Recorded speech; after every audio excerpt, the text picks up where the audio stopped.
بتاعتنا اللي احنا عملناها قبل كده في القناه. هاخد منها طبعا معلقه كده محترمه كبيره. تمام، هتدينا طعم رهيب رهيب. هسيب لكم طبعا طريقه الهريسه بتاعتنا في صندوق الوصف في ضمن الفيديوهات اللي ما دخلش شافها. هسيبها لكم في صندوق الوصف. قد ايه بتدي طعم حلو قوي لكل الاكل اللي انا بعمله بيها. بضيفها كتير على كل الطبيخ بتاعي الصراحه. طبيخ المحشي اي حاجه بحبها بصراحه. حتى لما اجي اعمل فطير، والله يعني ما باجي اعمل فطير للولاد بحب اضيف نص معلقه كده منه، بتبقى تحفه جدا. اهو زي ما انتم شايفين هبدا اقلب، وهبدا اضيف بقى بقيه القلقاس بتاعي. انا قلت طبعا ادي له ريحه كده الاول لغايه ما اشم ريحته تطلع، وابدا احط القلقاس بتاعي. اهو القلقاس بتاعي اهو. انا عايزه اقول لكم ان انا حاطاه في الفريزر بقالي مثلا اسبوع. لونه لسه ابيض وجميل، ما اتغيرش خالص. لاني ما حطيتش عليه ميه. هي دي التكه اللي المفروض كلنا نعملها. بفضل اقلب طبعا لغايه ما كل القلقاس يتشرب معايا الخلطه بتاعتي بالبصل بكله. تمام. وبالزبده طبعا شايفين اللون بدأ يعمل معايا ازاي. الحله طبعا عماله تجري مني بس انا ماسكه طبعا الكاميرا ومش عارفه امسك الحله. تمام. هبدأ احط الشوربه بتاعه اللحمه مره واحده كده. طبعا شوربه اللحمه فيها طبعا البهارات اللي قلت لكم عليها. انا حاطه فلفل وكمون وكزبره وحبه حبشتكنات كده تحفه. طبعا انتي حابه تحطي مرقه اوكي، بس تكون مرقه لحمه مش مرقه فراخ. وهو زي ما انتوا شايفين كده وهنقلب. احنا طبعا هندوق يعني لو محتاجه ملح هنحط ملح، بس انا مش بحب يعني احط ملح كتير. هنسيبها بقى فتره كده تغلي معانا ونغطيها، وهنرجع نحط حته سمنه كده بسيطه صغيره او زبده، علشان يعني تزود لنا الطعم كده، بتديها نكهه حلوه قوي. السمنه البلدي طبعا ما فيهاش اي اضرار يعني زي بقيه السمنه التانية. بس احنا هنسيبها بقى فتره كده لغايه ما تغلي مع نفسها وتبدا ان هي تستوي. هبدا الناحيه التانية ان انا ابدا احضر. انا صحيح كان عندي شويه حاجات اهو هوريها لكم في الفريزر. ده عباره عن السلق بتاعي. بحطه بقطعه طبعا كويس جدا وبحطه في حته زبده او سمنه، وابدا ان انا احطه على النار لغايه ما بيبقى بالشكل اللي انتوا شايفينه ده. بحطه برضو بنفس الطريقه كده وبحطه في الفريزر. في حاله ان انا يعني ما عنديش وقت وعايزه انجز في الوقت، ببدا اضيف الخضره دي كلها وبحطها بسرعه، بتنجز معايا جدا. السلق بيديلي الشكل اللي هو مسود شويه كده، بالاضافه طبعا لنكهه الطعم اللي فيه بتبقى حاجه يعني رهيبه. بحط سلق قد ايه؟ انا بجيب حزمتين من عند الخضري، يعني اللي انتوا شايفينها دي قدامكم دول حزمتين. حزمتين بالظبط على يعتبر نص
اجيب التوم بتاعي مفروم كويس قوي، وهبدأ انزله كده زي ما انتوا شايفين.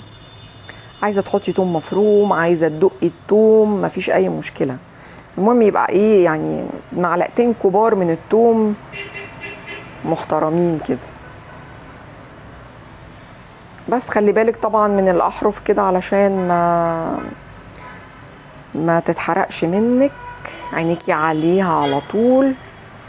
انا عايزاه يا دوبك بس يصفر، وهبدا انزل على طول بالكزبره الخضراء. قد ايه الورقيات في القلقاس بتديله طعم ونكهه وقيمه غذائيه عاليه جدا.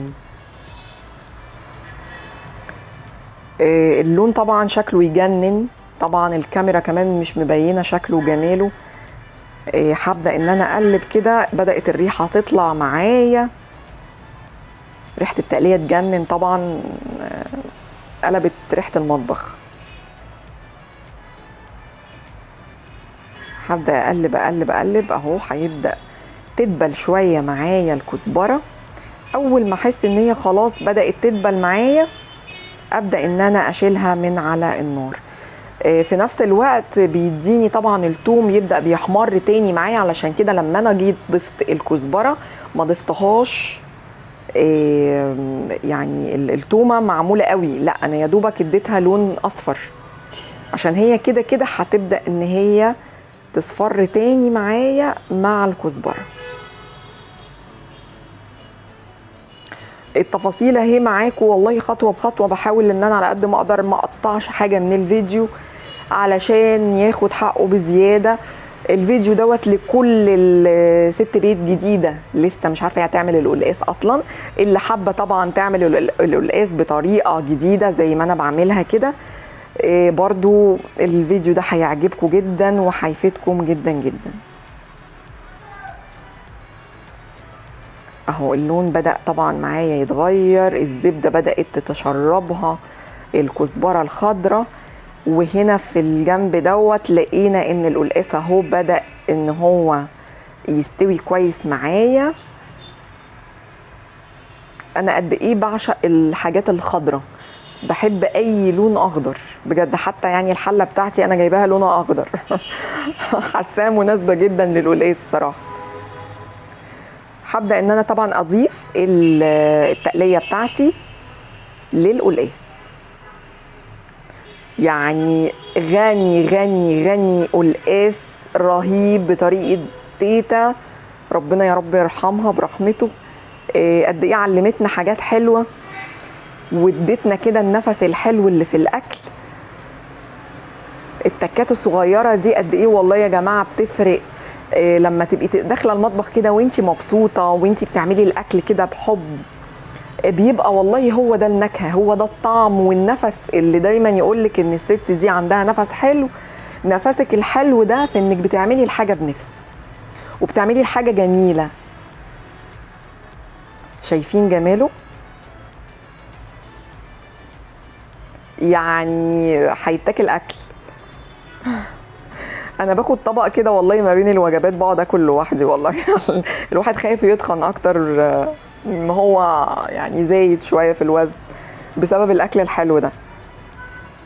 تمام اهو ده القلقاس، انا سبته كمان اديته غلوه تانية وسبته. شايفين اللون الاخضر عامل ازاي؟ مش هسيبه بقى يتهرى معايا، انا يا دوبك انتي بتحسي القلقاسيه. انا ممكن اطلع واحده اجربها يعني استوت ولا لا، بس انتي طبعا بتشوفيها استوت ولا لا، بتبدأي ان انتي خلاص تمام بتطفي عليها. انا بحب اديله غلوة اكتر.